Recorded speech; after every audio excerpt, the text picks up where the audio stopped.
SSC के English series में आप लोगों का फिर से स्वागत है।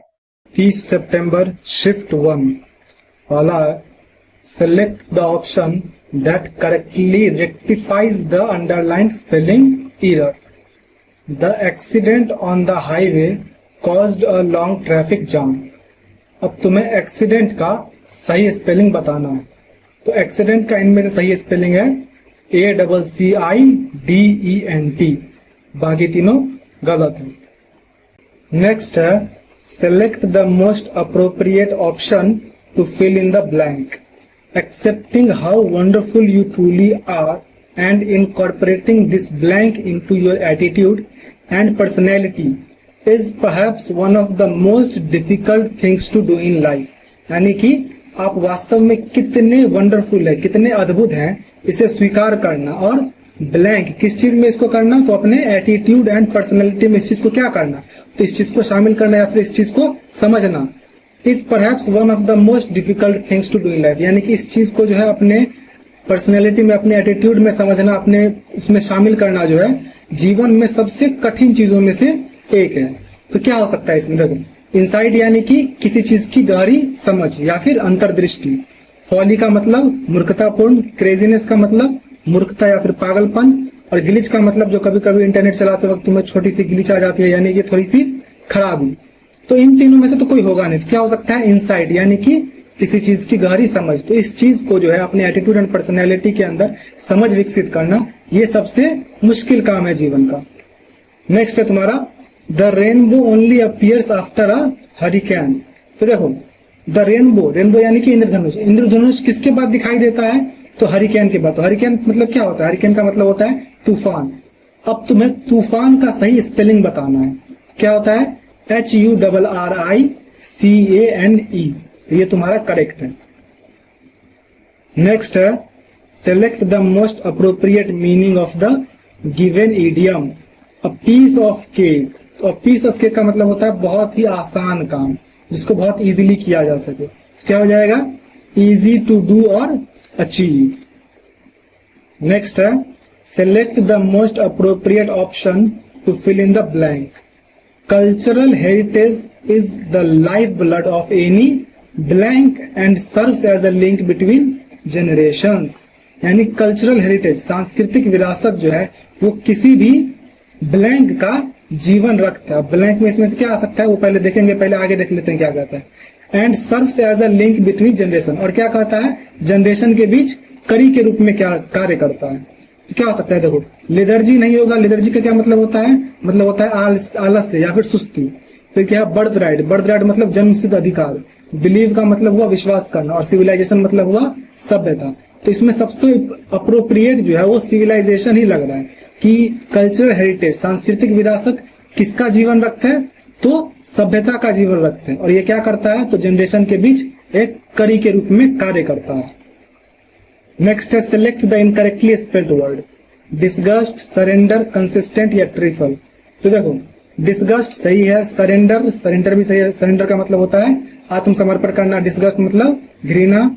फिर है कंसिस्टेंट, तो कंसिस्टेंट का मतलब होता है क्या, जो चीज किसी चीज में मतलब तुम कहते हैं ना कि सिंसियर बने रहो, कंसिस्टेंट बने रहो, यानी कि लगातार तुम जो चीज कर रहे हो उस चीज में अपनी कंसिस्टेंसी बनाए रखो।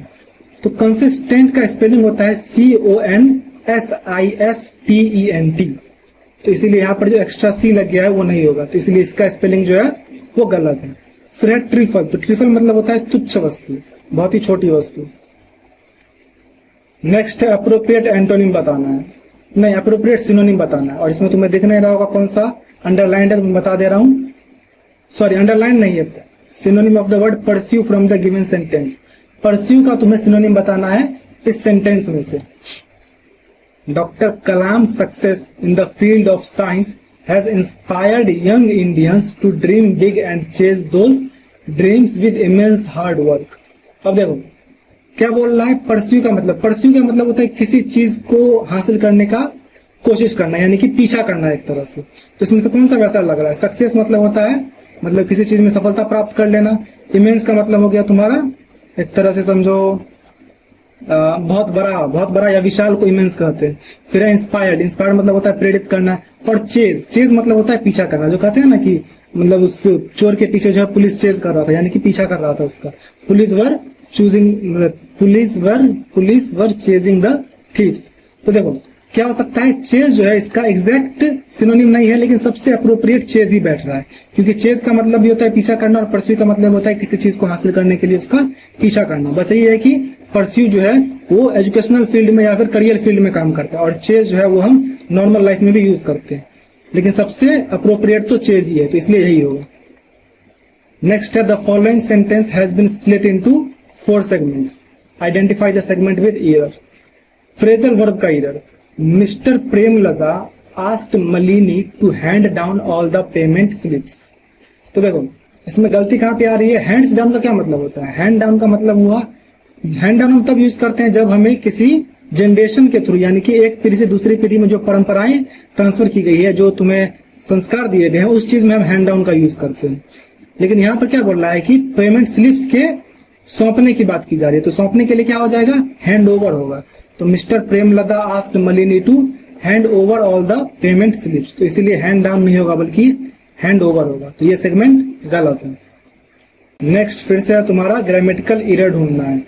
माई secretary is disposed of discuss everything in great detail before she begins the actual work. तो देखो डिस्पोज्ड ऑफ का मतलब होता है किसी चीज से छुटकारा पाना, लेकिन इस सेंस में जो है तुम्हें लगता है कि ये डिस्पोज्ड ऑफ सही बैठ रहा है, क्योंकि ये क्या कर रही है, अपने असली काम को शुरू करने से पहले सब कुछ को डिटेल में क्या करना चाह रही है, वो किसी चीज की उत्सुकता को दर्शा रहा है, यानी किसी चीज की क्यूरियोसिटी को दिखा रहा है। तो इसलिए यहाँ पर डिस्पोज्ड ऑफ नहीं होगा, किसी चीज की क्यूरियोसिटी को दिखाने के लिए हम क्या कह सकते हैं, डिस्पोज्ड टू कह सकते हैं, या फिर इज रेडी टू सबसे अप्रोप्रिएट रहता है। लेकिन हमें जो है यहाँ पर दिख रहा है कि ये कौन सा गलत है। देखो सही में क्या आएगा, इससे हमें यहाँ पर कोई मतलब ही नहीं है, क्योंकि यहाँ पर सेगमेंट में एरर ढूंढने के लिए कहा गया। तो यहाँ पे माई सेक्रेटरी इज डिस्पोज टू भी आ सकता है या इज रेडी टू भी आ सकता है, लेकिन गलत तो यही है ना। तो चलो इसका क्या हो जाएगा, ऑप्शन डी।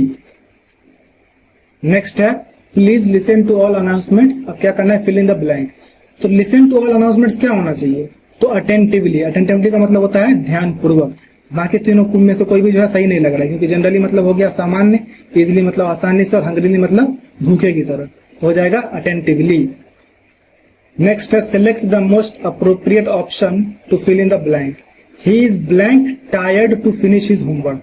यहाँ पर क्या दिखा रहा है कि वो इतना थका हुआ था कि होमवर्क नहीं कर पा रहा था, तो क्या हो जाएगा, he is too tired to finish his homework. Next है, select the most appropriate synonym of the given word. Energy, energy का सिनोनिम, एनर्जी मतलब होता है ऊर्जा, इसका सिनोनिम क्या हो जाएगा, तो स्पीड मतलब होता है गति, पावर मतलब शक्ति, शक्ति और एनर्जी जो है वो लगभग एक ही चीज है, दोनों का मतलब जो है शक्ति ही होता है, तो इसका हो जाएगा पावर।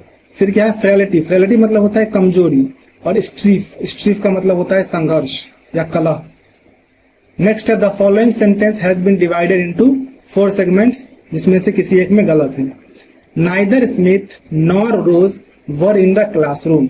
जब नाइदर नॉर लग गया तो वर नहीं लगेगा बल्कि सिंगुलर आएगा, तो क्या हो जाएगा, वॉज इन द क्लासरूम, तो इसलिए ये सेगमेंट गलत है। नेक्स्ट है ग्रामेटिकल एरर, जिस भी सेंटेंस में ग्रामेटिकल एरर है वो बताना है। तो he works as a software developer, सही है।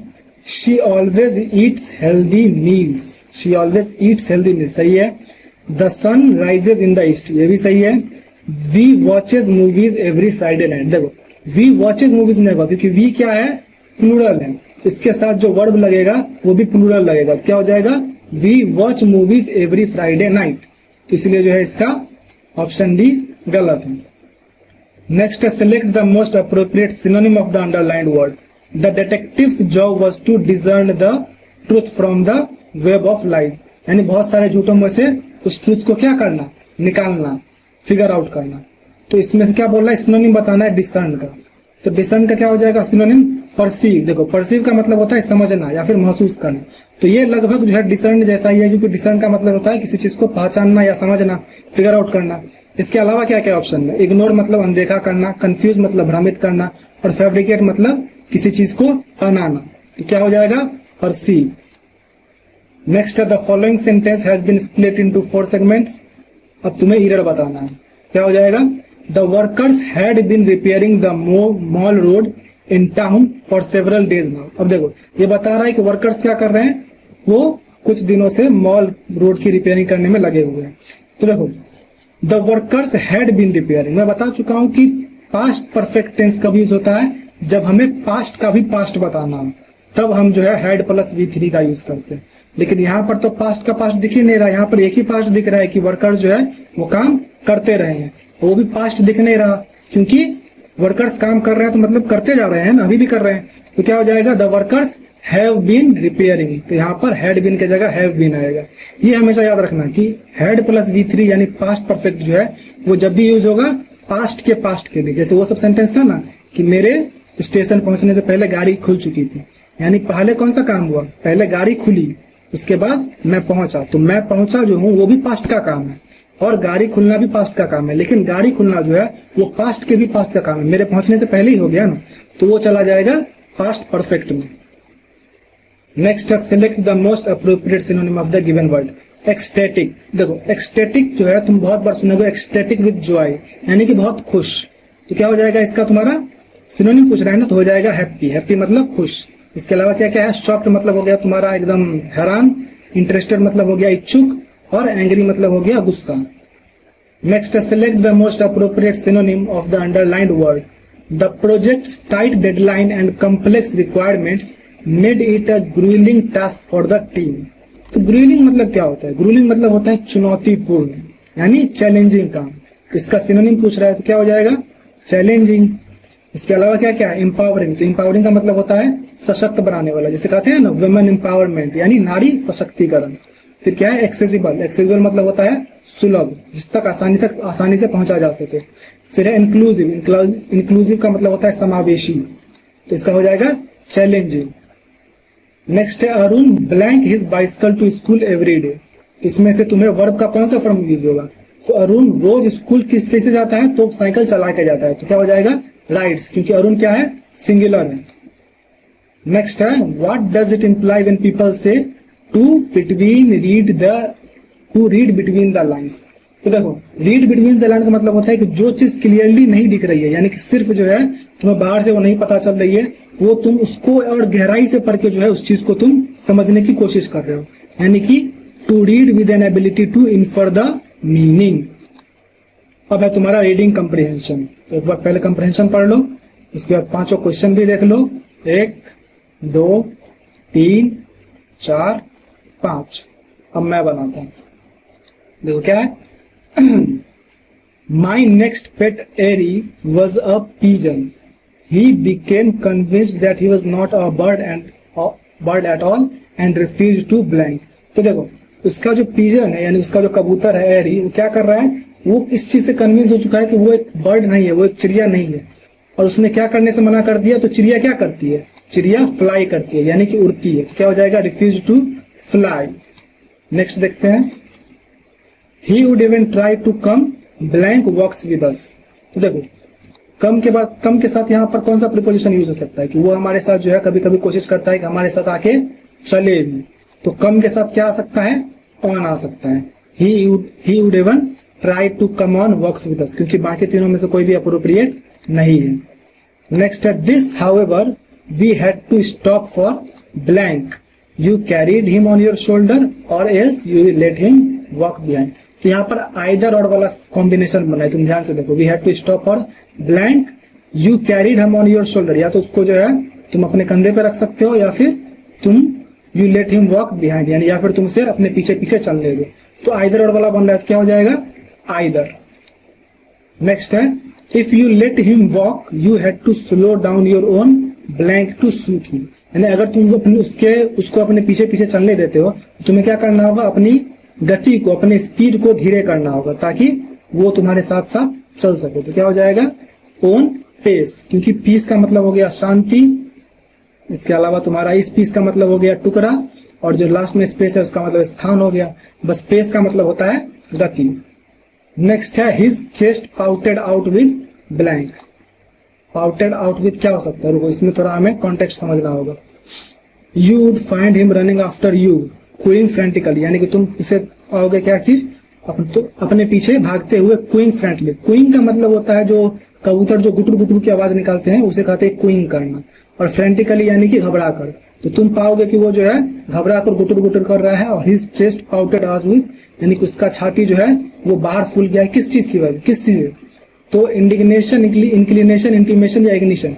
तो देखो, इंडिग्नेशन मतलब होता है आक्रोश या अपमान के कारण। तो यहाँ पे क्या आ जाएगा? इंडिग्नेशन, कि वो जो है गुस्से से जो है, क्योंकि तुम उसको कितना देर से अपने पीछे दौड़ा रहे हो, थका हुआ है बेचारा, तो इसलिए वो गुस्सा आ गया है। इसके अलावा इंक्लिनेशन का मतलब होता है झुकाव, इंटीमेशन का मतलब हो गया तुम्हारा एक तरह से साइन देना, संकेत देना। फिर इग्निशन का मतलब होता है तुम्हारा जो गाड़ी में नहीं इग्निशन होता है जिससे जलाते हैं, तो वो होता है इग्निशन पॉइंट। तो इसका हो जाएगा इंडिग्नेशन, और इस तरह तुम्हारा ये खत्म हुआ। आपका जो भी स्कोर हुआ कमेंट कर दीजिए। मिलते हैं नेक्स्ट वीडियो में।